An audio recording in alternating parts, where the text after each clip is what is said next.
So guys, ito lang palang tip natin kung paano mahuli ang ating ibon. Pinali ko yung partner niya. At ayun guys, hanap siya ng hanap. Papunta siya na sa kanyang partner. Kita sa camera natin. Ito talaga inaantay ko guys. Buti na lang may CCTV ako.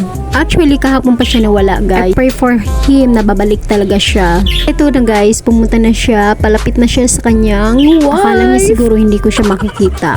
Ito na talaga inaantay ko guys. Thank you so much. I think her wife saw for her tali. Joke. Anyways, ayun guys. Sabi ng wife niya, tulong.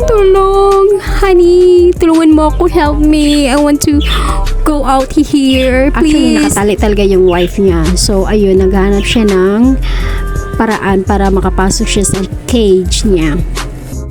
So, finally guys, ayun, ikot siya sa cage. At gusto niya matulungan ang kanyang partner guys. Ayun guys, hinihilis camera, papasok na siya talaga guys. Ayun guys. Sa wakas, pumasok na jud siya guys. Huli ka mukha, birdie. Thank you Lord. Nakita niya yung housewife niya. Charot. Wife niya, charot. Sweet. Gusto niya iligtas yung wife niya. At hinalakan niya. Oh my goodness. Ingit naman ako, Ma'am Shi.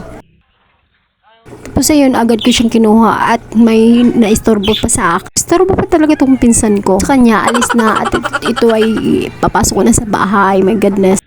At ayun, umalis na ng chikadora kong pinsan.